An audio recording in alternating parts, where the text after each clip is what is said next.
이 시간 잠시 기도하신 후에 우리 주일 예배로 하늘 앞에 예배 드리시겠습니다. 잠시 기도 드리시겠습니다. 하나님 아버지 감사합니다. 우리 온라인 예배로 우리를 구원하신 주님께 경배 드릴 수 있게 하심을 감사드립니다. 마땅히 드려야 할 예배 기쁨이 되게 하시고 또한 이로 인해서 주님을 흠양하여 주시옵소서. 주님 감사드리며 예수님의 이름으로 기도드렸사옵나이다. 아멘.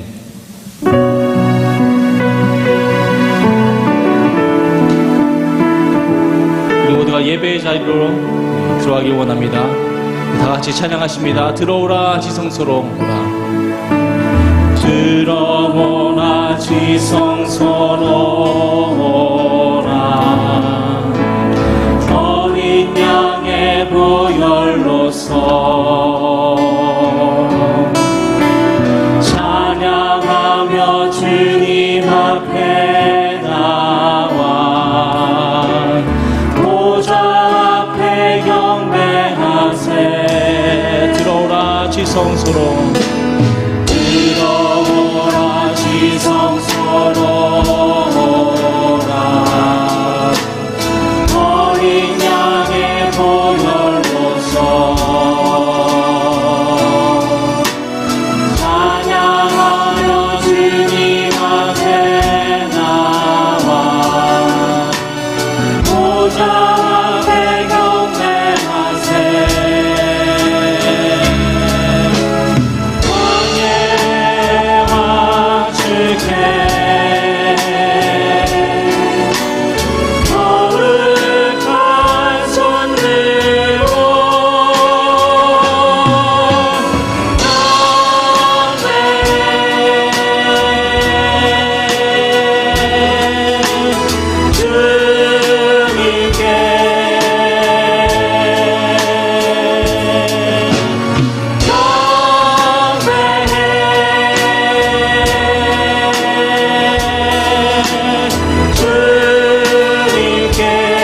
들어오라 지성소로 오라. 들어오라 지성소로 오라. 어린 양의 보혈로서 찬양하며 주님 앞에 나와 보좌 앞에 경배하세. 들어오라 지성소로 오라. 들어오라 지성소로 오라.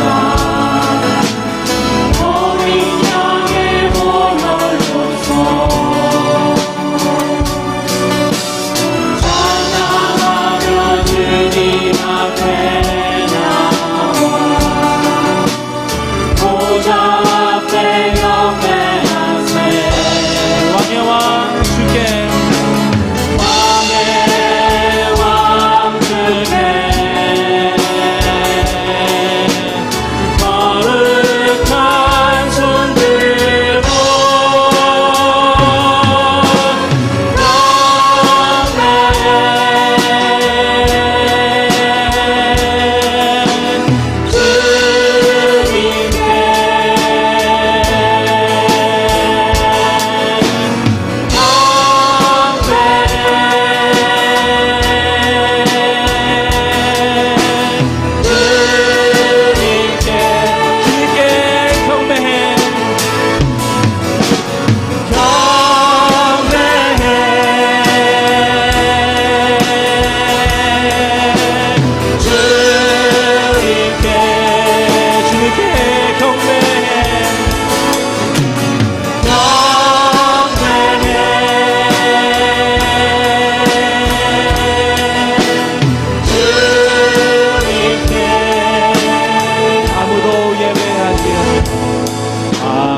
예배하지 않는 그곳에서 주를 예배하리라.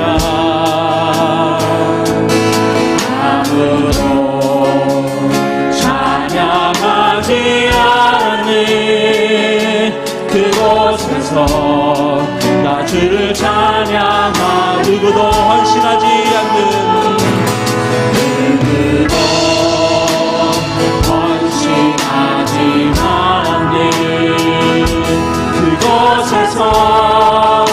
주께 헌신하리라.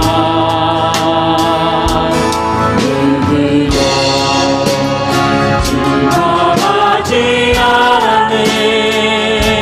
그곳에서 나 주를 증거하리라.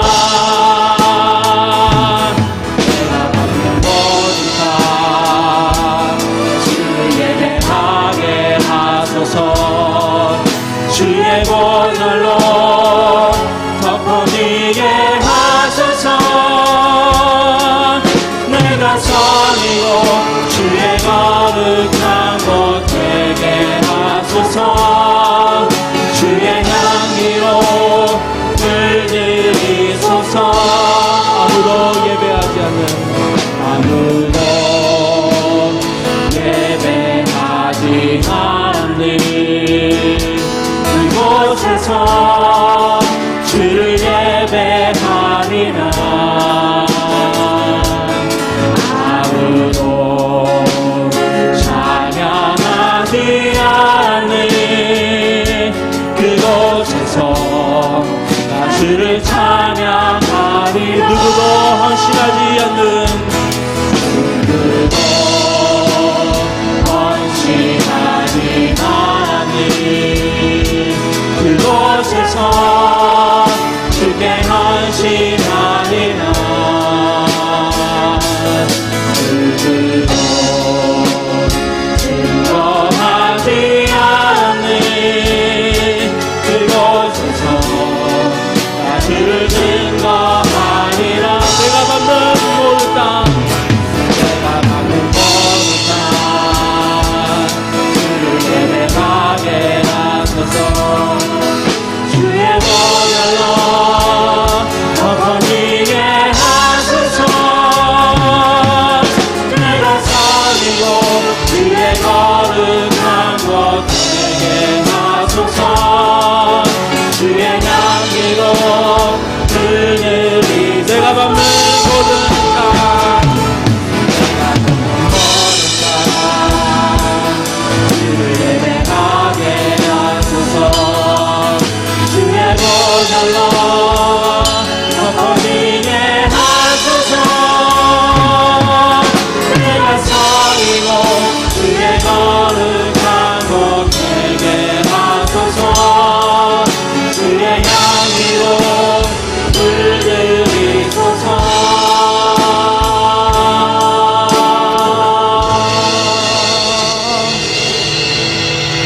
우리 영광 찬양 내 눈 주의 영광을 보내 우리 주님께 찬양 올려드리시겠습니다.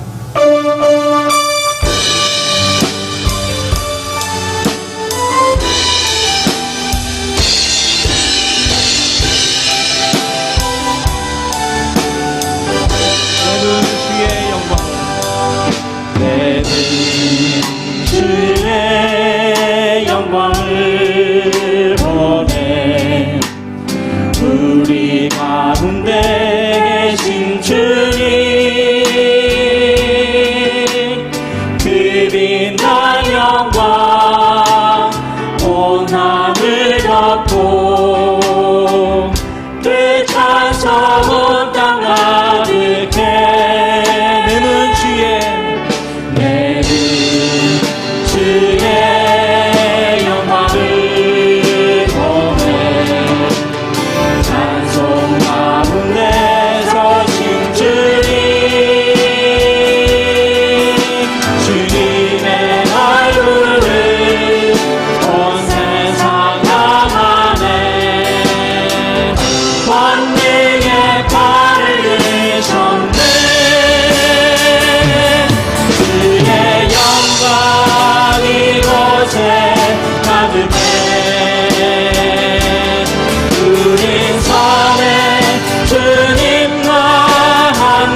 모든 열방 죽을 때까지 모든 열방 죽을 때까지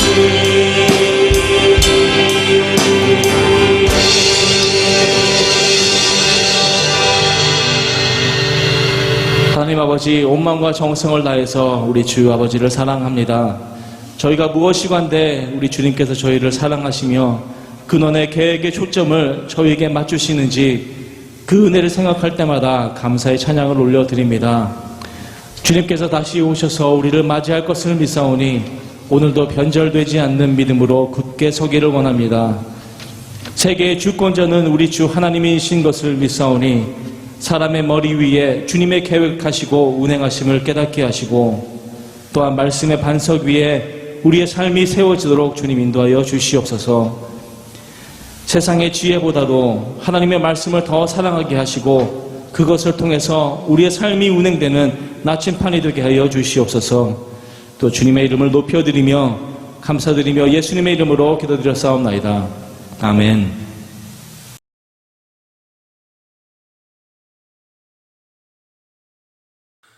할렐루야. 사랑하는 성도 여러분, 주님의 이름으로 여러분을 환영합니다. 또 이렇게 온라인으로 여러분을 만나 뵙게 됐습니다.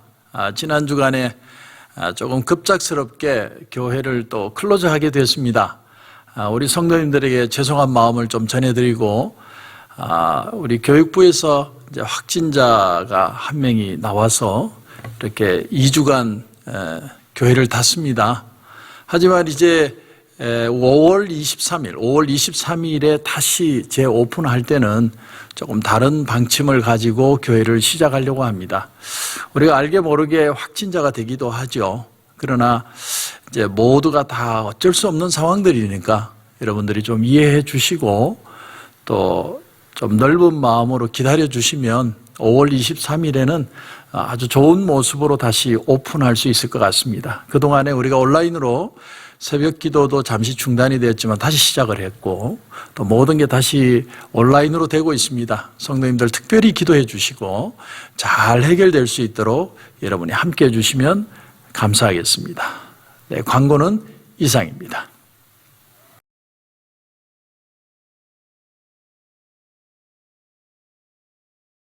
다윗이 헤브론에서 나온 아들들은 이러하니 맏아들은 암논이라. 이스라엘 여인 아히노암의 소생이요 둘째는 다니엘이라. 갈멜 여인 아비가일의 소생이요 셋째는 압살롬이라. 그술왕 달메의 딸 마아가의 아들이요 넷째는 아도니아라. 학깃의 아들이요 다섯째는 스바랴라. 아비달의 소생이요 여섯째는 이드르함이라. 다윗의 아내 에글라의 소생이니 이 여섯은 헤브론에서 나왔더라. 다윗이 거기서 7년 6개월 다스렸고 또 예루살렘에서 33년 다스렸으며 예루살렘에서 그가 낳은 아들들은 이러하니 시므아와 소밥과 나단과 솔로몬 네 사람은 다 암미엘의 딸 바수아의 소생이요 또 이팔과 엘리사마와 엘리벨렛과 노가와 네벡과 야비아와 엘리사마와 엘야다와 엘리벨렛 9사람은 다 다윗의 아들이요 그들의 누이는 다말이며 이 외에 또 소실의 아들이 있었더라. 아멘. 오늘은 마더스데이입니다. 마더스데이. 한국은 어버이 주일이라고 그러죠. 제가 이 주일만 되면 65세 이상 된 성도님들을 위해 특별히 기도를 해드렸습니다. 근데 이제 갑자기 또 교회가 셧다운이 돼서 우리가 만나 뵙지 못하지만 제가 이 주일 설교는 교회 창사 이래로 지금까지 창세기부터 요한계시록까지 구약은 10장, 신약은 5장 이거 순서대로 계속 설교해 오고 있습니다.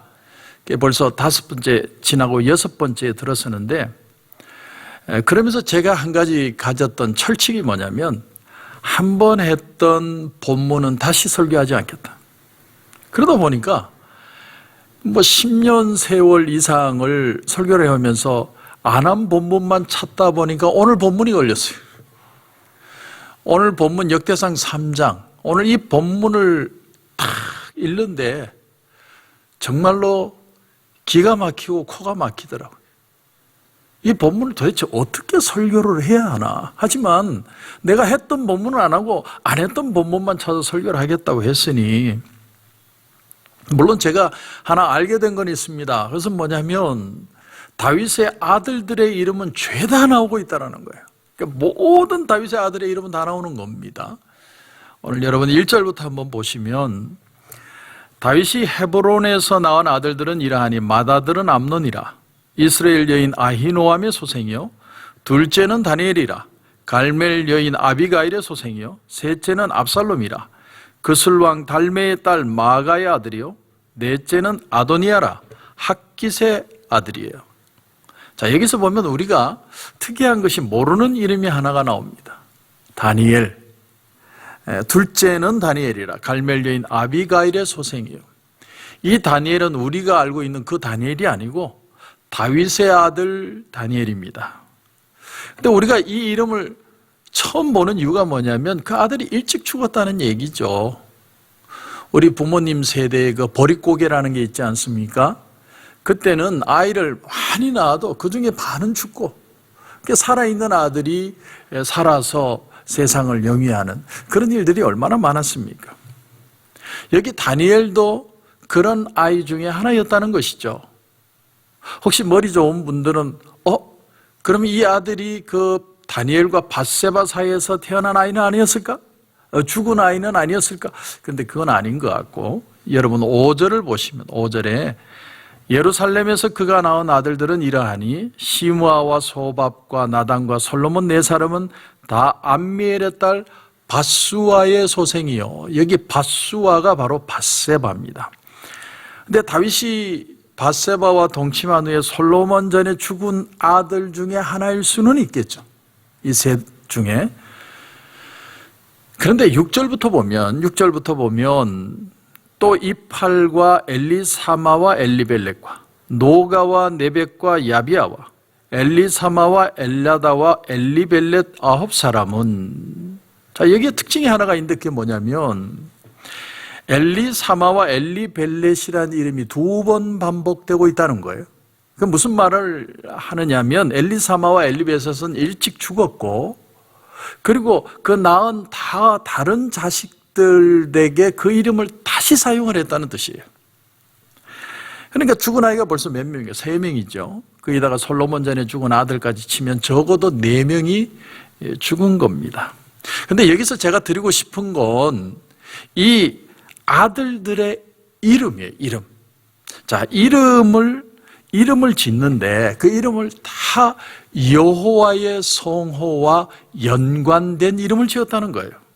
자, 예를 들면 다니엘, 엘은 하나님이란 뜻입니다. 그래서 다니엘 그러면 하나님이 심판하신다. 엘리사마, 이건 하나님이 그 기도를 들으셨다 이런 뜻이고 엘리벨렛, 이 뜻은 하나님께서 구원하셨다 이런 뜻입니다.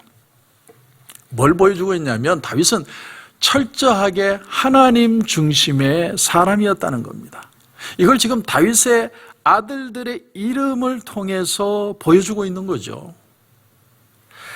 그들 아들들이 완전하지는 않습니다. 다 보면 이 배다른 자식들이에요. 배달의 민족입니다. 그러니까 여러 명의 아내들을 둔 건 괜찮다라는 걸 말하는 게 아니라 그럼에도 불구하고 그들이 다 배다른 자식이지만 다윗이 그 후손의 지위로서 태어난 아이들이 다윗의 후손의 지위를 가지게 되었다라는 걸 보여주는 거죠. 다시 말하면 어떻게 태어나든 다윗의 씨가 되면 다윗의 후손이 될 수 있다는 거예요. 더 나아가서 영적인 의미를 여기서 우리가 찾는다면 누구든지 하나님의 말씀만 붙들면 그 말씀의 귀함을 깨닫고 사는 사람은 성령의 능력을 받을 수 있고 부흥을 일으킬 수 있는 믿음의 후손이 누구든 될 수 있다. 그것을 오늘 본문이 우리에게 보여주고 있다는 것이죠. 여러분, 이 기독교의 핵심은 하나님의 말씀입니다. 하나님의 말씀. 요한복음 1장 1절에 보면 태초에 말씀이 계시니라. 그 말씀을 헬라어로 로고스라고 그러죠. 로고스가 누구냐? 바로 예수님입니다. 예수님이 말씀이고 말씀이 예수님인 것이죠. 그런데 그 로고스가 인간에게 전달이 안 됩니다. 그래서 예수님도 답답해서 이렇게 말씀하신 적이 있습니다. 요한복음 3장 12절에 내가 땅의 일을 말하여도 너희가 믿지 아니하거든 하물며 하늘의 일을 말하면 어떻게 믿겠느냐. 주님도 답답하셔서 그 하늘과 땅을 잇기 위해서, 이어주기 위해서 주님이 이 땅에 오시고 십자가에 달려 죽으시고 부활하셨다는 그 사실, 그것이 바로 복음이라는 거죠. 복음. 그러니까 말씀이신 그분이 이 땅에 직접 오신 거예요.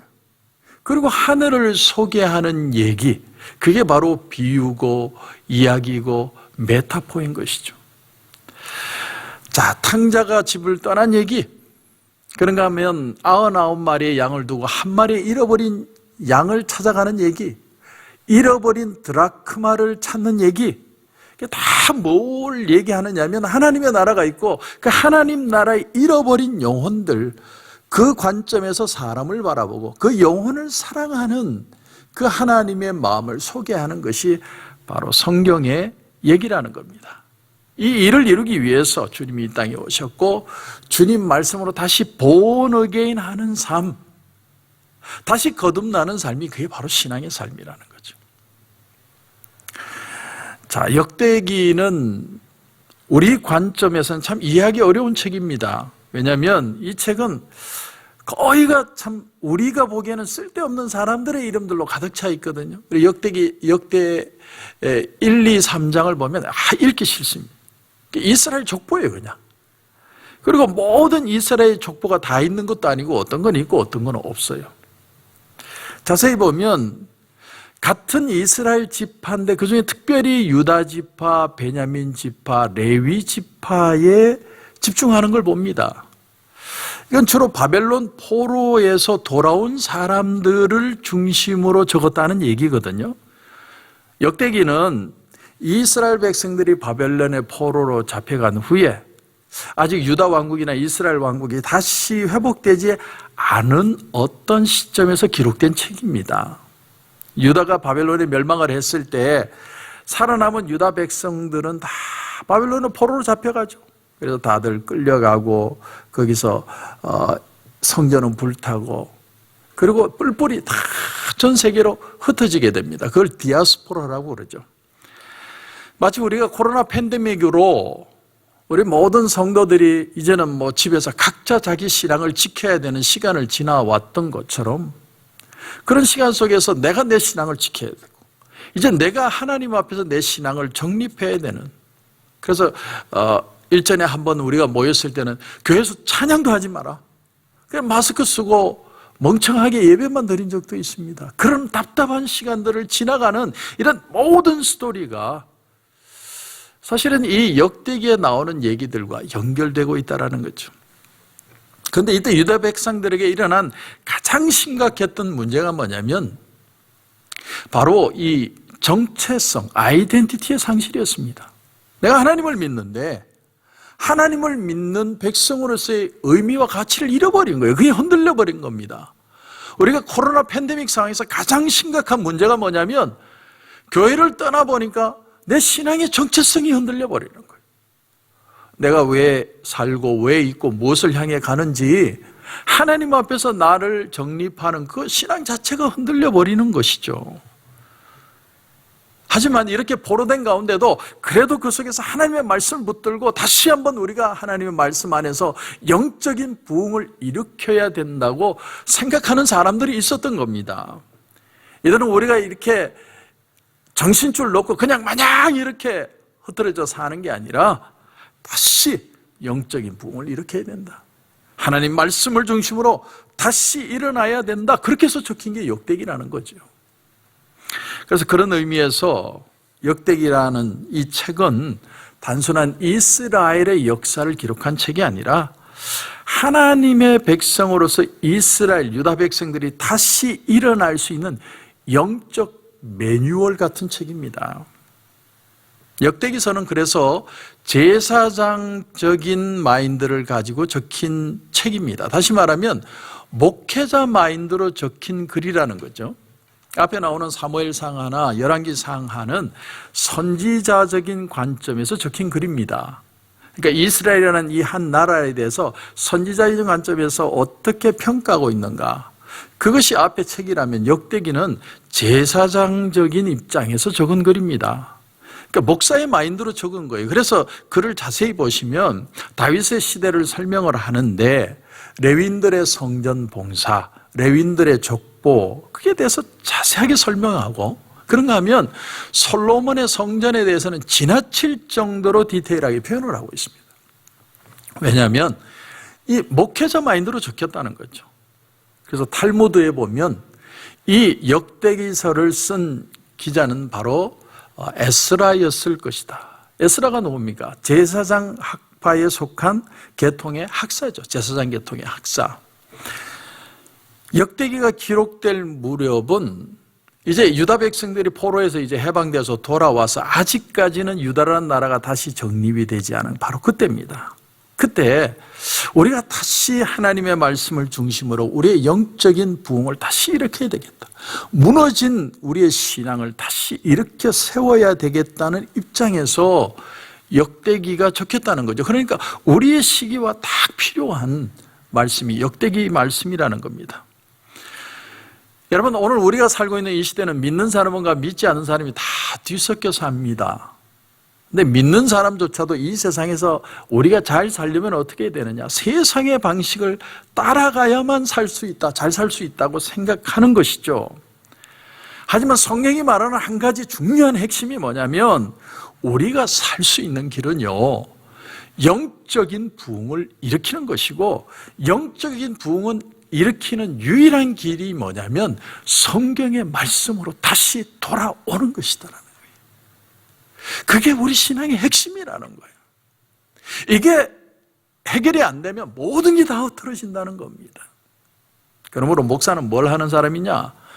요즘 세련된 목사님들 보면 뭐 겉모양도 멋있고 인물도 멋있고 뭐 경영하는 게 일반 그 대기업 사장님보다 더 뺨치게 잘하는 사람들도 있습니다. 하지만 목회자는요, 결코 연예인도 아니고 경영인도 아니에요.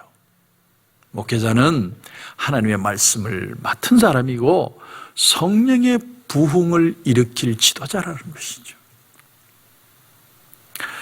이번 주간에 제가 책을 한 권 봤는데 에릭 피러슨과 유진 피러슨 공동으로 적은 책입니다. 젊은 목사에게 보내는 편지, Letters to a Young Pastor.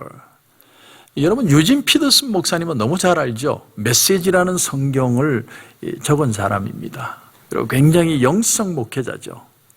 그런데 이 영성 목회자가 목회를 은퇴하고 난 뒤에 이제 개척한 지 7년 정도 된 자기 아들 목사에게 자기의 마음을 담아서 전한 37통의 편지를 묶은 책이에요.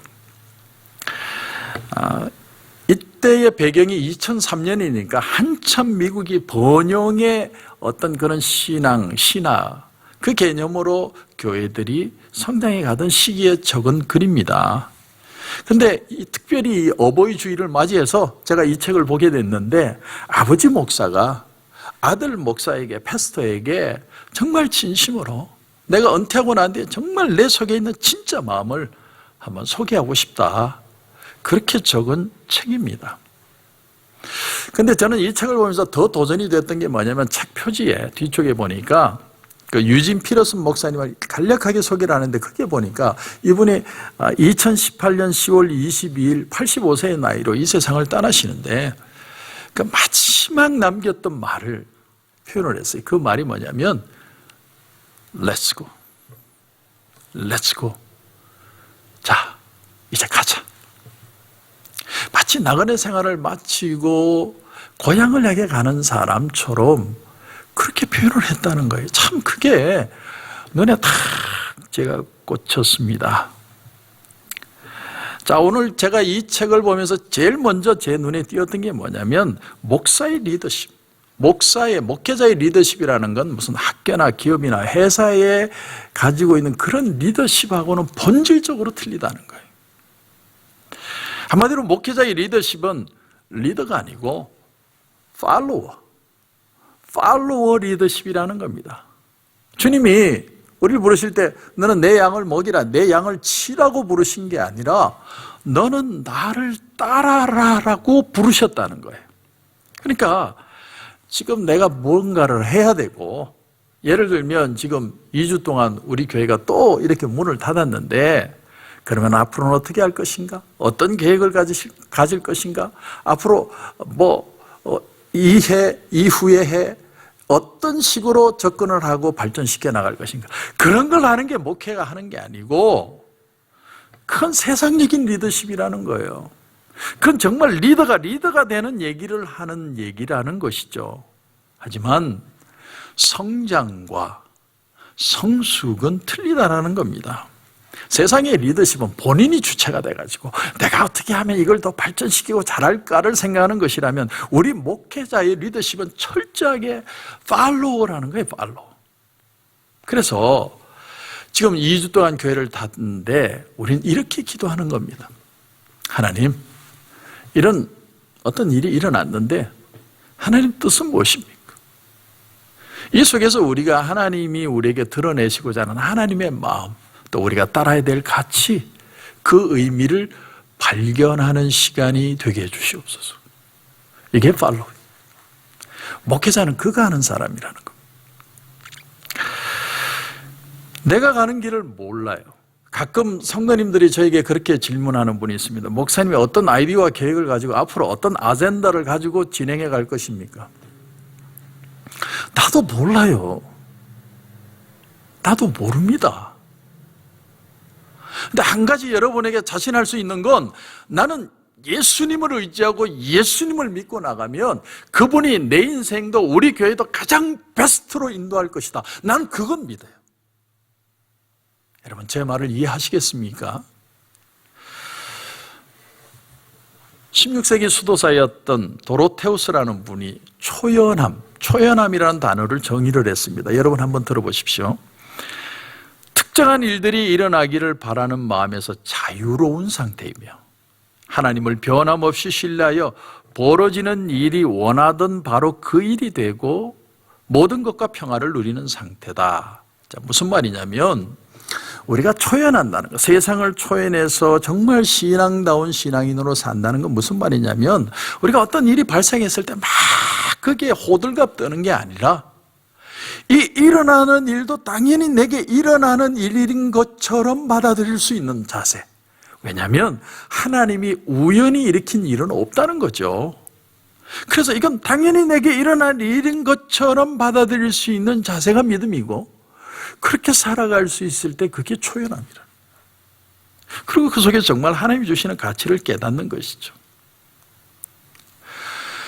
하나님이 왜 오늘 이 역대상 3장에서 다윗의 아들들의 이름을 이렇게 세밀하게 기록하게 하시느냐? 가장 큰 이유가 뭐냐면, 하나님 앞에 말씀으로 부흥을 일으킨 사람이 있고, 그들의 아들 또한, 그의 아들들 또한 그런 영적인 부흥을 일으킬 도화선 같은 사람들이다라는 걸 표현하기 위해서라는 겁니다. 그러니까 하나님은 다윗의 집안에 이스라엘을 다스리는 등불을 끄지 않겠다.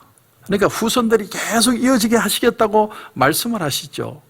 근데 이걸 다른 말로 하면 그냥 그 후손들이 다 대를 이어서 왕이 되겠다는 직설적인 표현이라기보다는, 오직 하나님의 말씀을 붙들고 믿음으로 설 수 있는 사람은 누구든 다윗의 영적인 후손이 되도록 만드시겠다는 하나님의 교훈이라는 것이죠. 그래서 이 역대상 3장은 아주 중요한 장입니다. 3장은 다윗으로부터 시작을 해서 이 유대인들이 바벨론 포로에서 돌아올 때까지의 기록을 적어놓는 내용입니다. 오늘 3장은 전체적으로 세 수로 나눌 수 있습니다. 첫째는 다윗의 아들들, 오늘 우리가 보는 본문이고요. 두 번째는 솔로몬으로부터 시작해서 유다가 망할 때까지, 그래서 바벨론 포로로 잡혀갈 때까지의 후손들의 이름을 적어놓고 있고, 세 번째는 이 유다가 바벨론의 포로로 잡혀가서 다 망하고 난 뒤에 다시 그들이 돌아와서 역대기서를 기록할 때까지의 기록을 적어놓고 있다는 겁니다. 그 큰 틀 속에서 우리가 오늘 이 본문을 보고 있는데, 자, 특별히 다윗. 여러분, 다윗은 어떤 인물이냐? 하나님 나라를 대표하는 사람이 다윗이라는 거죠. 근데 그 다윗이 어떤 사람이냐? 다윗은 아무것도 없는 사람이었다. 그 아버지 집안에 정말 별 볼 일 없는 아이, 이 베들레헴이라는 땅은 아주 촌동네입니다. 별 볼 일 없는 마을에 별 볼 일 없는 사람이 그것도 8번째 막내 아들입니다. 근데 그 사람을 하나님이 핏값해서 쓰셨다는 거예요. 이유가 뭐냐? 하나님의 말씀을 너무나 사랑하고 그 말씀에 붙들려 있는 인생이었기에 하나님이 그를 핏값해서 쓰셨다는 거예요. 이건 오늘 우리에게 뭘 가르쳐 주느냐면 어떤 상황이든 어떤 배경이 있는 사람이든 하나님의 말씀의 귀함을 깨닫고 아는 사람은 하나님은 지금도 핏값하셔서 사용하신다는 거예요. 자, 다윗에게는 총 19명의 아들이 나옵니다. 근데 첫째 아들 암논은 장남이죠. 근데 잘생겼습니다. 근데 이 아들이 실패를 하는데 첫째 아들이면 있으면 아버지의 왕권을 물려받는데 그에게는 성적 야욕이 있었습니다. 그래서 자기 이복누인 다말을 병들었다고 꼬드겨서 들어와서 겁탈하게 하고 그것도 쫓아내버립니다. 근데 큰아들이지만 장남이지만 참 별 볼 일 없는 인생을 산 거죠. 그래서 결국은 압살롬의 칼에 죽지 않습니까? 두 번째 아들 이 다니엘은 병들어 일찍 죽고, 그리고 셋째가 압살롬입니다. 압살롬. 어쨌든 첫째 아들, 둘째 아들 다 죽고 나는데 이제는 기다리면 자기가 왕이 될 수 있는데 이 압살롬은요 소소한 일에 자유하지 못했습니다. 그게 뭐냐면 자기 동생을 겁탈한 그 암논을 기어코 칼로 죽이고 아버지에게조차 불만이 생겨서 쿠데타를 일으키게 되죠. 결국은 전쟁 중에 죽습니다. 그리고 네 번째 아들이 누구냐면 아도니아지. 아도니아는요 너무 잘생겨가지고 이 아버지한테 효도도 잘했던 것 같아요. 그래서 다윗이 아도니아에게 너 왜 이렇게 했느냐라고 섭섭하게 한 적이 한 번도 없었다고 성경은 얘기합니다. 너무 좋은 아들이고 너무나도 미래가 있는 아들이고 이제 왕권을 물려받을 아들인데 그의 마음속에는 이스라엘에 대한 야망이 있었습니다. 이 나라에 대한 야망. 그래서 다윗이 늙은 틈을 타서 요압이라는 장군과 결탁을 해서 쉽게 왕위에 오르려고 했죠. 다윗은 그 사실을 그때 깨닫게 되고 급하게 솔로몬을 왕으로 세우게 된 겁니다. 아도니아의 야망은 거룩한 야망이 아니라 인간적인 야망이었습니다. 그래서 나중에 어떻게 합니까? 그 아버지 다윗을 모셨던 이 수냄 여인 아비삭을 달라. 그건 아비삭이 이뻐서가 아니고요. 정권을 자기가 쥐고 싶은 야욕이었습니다. 결국은 솔로몬에 의해서 제거를 당하죠. 여러분 5절을 다시 한번 보십시오. 예루살렘에서 그가 낳은 아들들은 이러하니 시므아와 소박과 나단과 솔로몬 네 사람은 다 암미엘의 딸 바수아의 소생이요. 여러분 다윗의 아들들은 크게 둘로 나눌 수 있습니다. 헤브론에서 낳은 아들들 그리고 예루살렘에서 낳은 아들들. 근데 어쨌든 솔로몬은요, 여기에 나오는 솔로몬은 어렸을 때부터 자랑할 것이 없는 아이였다는 거죠. 다윗과 밧세바 사건의 불륜의 관계로 태어난 아이라는 부끄러움을 가지고 상처를 가지고 자란 아이입니다. 그래서 솔로몬은요 어렸을 때부터 아무 누구도 신경을 쓰지 않는 아이였는데 그래서 내가 붙들 건 하나님 말씀밖에 없다. 그래서 이 솔로몬은 어릴 때는 철저하게 하나님의 말씀을 붙들었다는 거예요. 어디서 우리가 그것을 알 수 있냐면 아가서와 잠언을 보면 아가서와 잠언의 그 기록을 보면 오랫동안 묵상을 해서 나온 글이라는 거예요. 하나님의 말씀을 사랑하는 사람이 아니면 그런 글을 적어낼 수 없다는 얘기죠. 그 유진 피러슨 목사님의 젊은 목사에게 보내는 편지의 마지막 말미에 보면 그 유진 피러슨 목사님이 아주 중요한 얘기를 하나 합니다. 저는 참 제 마음에 많이 도전이 되었는데 이런 얘기를 합니다. 내가 바라는 게 뭘까? 내가 지금 이런 얘기로 마무리를 하는 이유는 나조차도 이 문제를 명확히 하기 위해서다. 그러면서 하는 말이 뭐냐면 많은 목사들이 성도들에게 실망과 함멸을 느끼고 몇 년 만에 목회 현장에서 이탈해서 다른 더 좋은 어떤 잡을 찾아 나서는 그런 모습을 본다. 그런가 하면 많은 성도들이 목사에게 실망과 함멸을 느끼고 기존 목사를 물러가게 한 뒤에 더 마음에 드는 목사를 찾는다. 내가 잘못 생각한 게 아니라면 이런 이탈과 해고의 확산세는 거의 전염병 수준에 이르렀다고 본다. 근데 오늘날 만연한 이 이탈과 해고의 그 상당수는 그 뿌리에 이 리더라는 건 일을 해내는 사람, 일을 감당해내는 사람이라는 이런 어떤 일종의 모종의 문화적 배경이 자리를 잡고 있다는 것이다. 유명 인사나 운동 선수들에게 스며든 주된 리더십 마들은 이런 가정이 분명히 적용될 수 있지만, 그러나 목회는 틀리다. 목회는 다르다. 일을 벌이고 해내는 요소들이 어느 정도 있겠지만 2000년에 걸친 이 전통적인 목회 마인드 하나가 뭐냐면, 일이 되게 하는 것이 목적이 아니라 인간과 인간 사이에서, 인간과 하나님 사이에서 지금 일어나고 있는 일들의 주의를 기울이는 것이다. 이 코로나 사태를 통해서 우리는 하나님 안에서 누구이며, 하나님 안에서 너와 나는 도대체 어떤 존재이며, 오늘 이 현실을 살면서 하나님은 우리를 무엇을 깨닫게 하고 계시는가? 그것이 성도의 생각이 되어야 되고, 기도가 되어야 되고, 목회자의 마인드가 되어야 한다. 오늘 본문에 나오는 솔로몬은 아무것도 내세울 게 없었기 때문에 초창기에는 하나님의 말씀만 붙듭니다. 하나님의 말씀만. 솔로몬의 그 똑똑한 형들 중에 누구도 하나님의 말씀을 붙든 형들이 없습니다. 그래서 하나님이 솔로몬을 붙들었다는 걸 오늘 본문을 통해서 표현해 주고 있는 겁니다. 하나님은 오늘 이 다윗의 족보를 통해서 우리에게 가르쳐주는 아주 중요한 교훈이 있습니다. 하나님은 하나님의 말씀만 붙들면 대부흥을 주신다는 거예요. 말씀만 붙들면.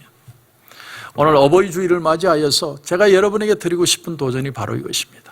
아버지는 아들에게, 아버지는 자녀에게 하나님의 말씀을 붙드는 귀함을 가르치는 것이고, 자녀들은 부모를 통해서 하나님의 말씀의 소중함을 알고 있는 그 자세를 배우는 것입니다. 그것이 부모와 자녀고, 우리가 마더스데이에, 어버이 주일에 가장 귀하게 깨달아야 될 하나님의 귀한 말씀이라고 생각합니다. 이 은혜를 붙들고 말씀으로 다시 일어나서 하나님의 영적 부흥을 경험하는 저와 여러분이 되시길 주님의 이름으로 축원합니다. 기도드리겠습니다. 하나님 은혜를 감사합니다. 오늘 다윗의 아들들을, 19명의 아들들을 보면서 우리가 하나님 앞에 어떤 자세로, 어떤 신앙으로 살아야 할지를 배웠습니다. 오늘 이 순간에도 말씀의 귀함을 알고 말씀을 붙들고 그 자리에 서는 자는 하나님이 반드시 축복하시고 더 귀한 모습으로 사용하여 가신다. 하나님의 역사를 이끌어 간다는 걸 배웠습니다. 우리도 이 믿음 안에서 꼭 승리하며 축복된 인생이 되게 하여 주시옵소서. 주님 은혜를 감사하고, 특별히 이 어버이 주일을 맞이하여, 마더스데이를 맞이하여 우리 부모님들 더 건강하게 해주십시오. 정말 하나님 믿음과 영육의 강건함으로 승리하는 우리 귀한 부모님들 다 되게 하여 주옵소서. 주님 은혜를 감사하고 예수님의 이름으로 기도드립니다. 아멘.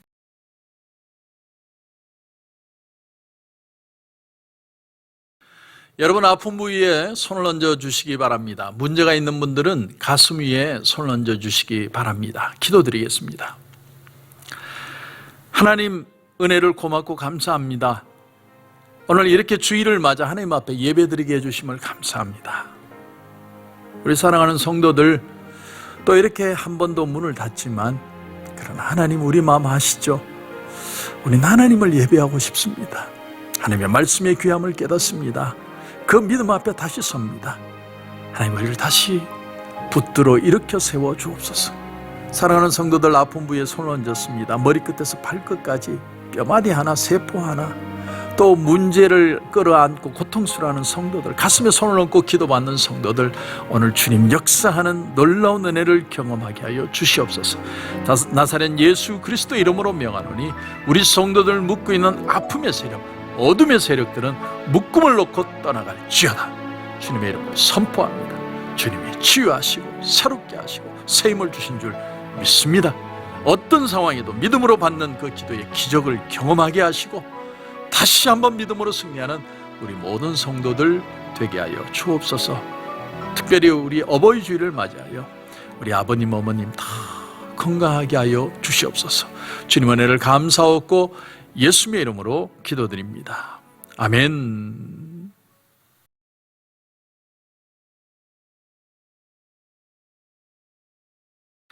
하나님 은혜를 감사합니다. 오늘 귀한 예물 하나님 앞에 올려드립니다. 특별히 어버이 주일을 맞이하여 우리 부모님들의 은혜를 다시 한번 기억하고 생각하고 이 이민 땅에 이루어낸 아주 귀한 신앙의 그 밑거름을 기억할 수 있는 시간이 되게 하여 주시옵소서.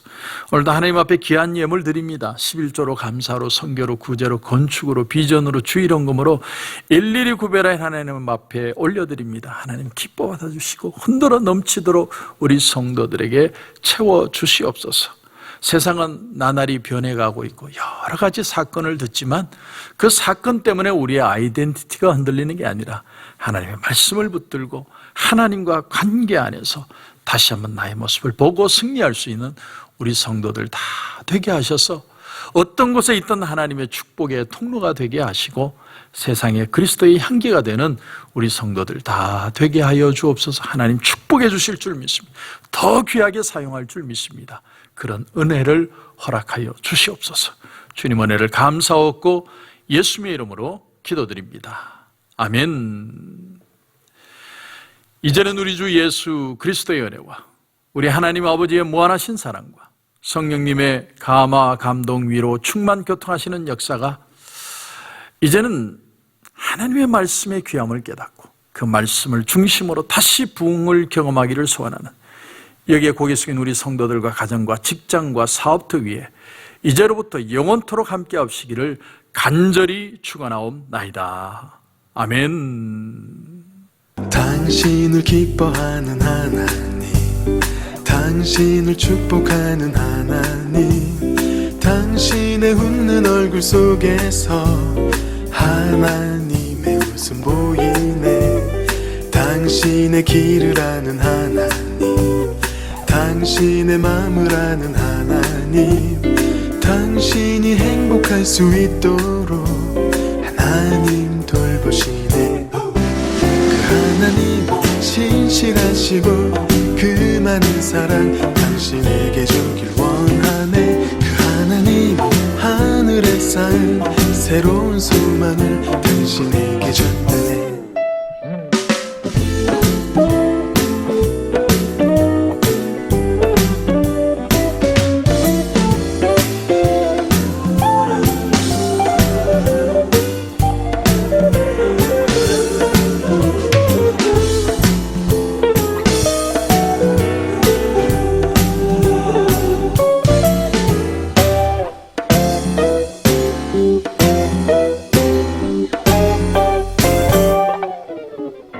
당신을 기뻐하는 하나님, 당신을 축복하는 하나님, 당신의 웃는 얼굴 속에서 하나님의 웃음 보이네. 당신의 길을 아는 하나님, 당신의 마음을 아는 하나님, 당신이 행복할 수 있도록 하나님 돌보시네.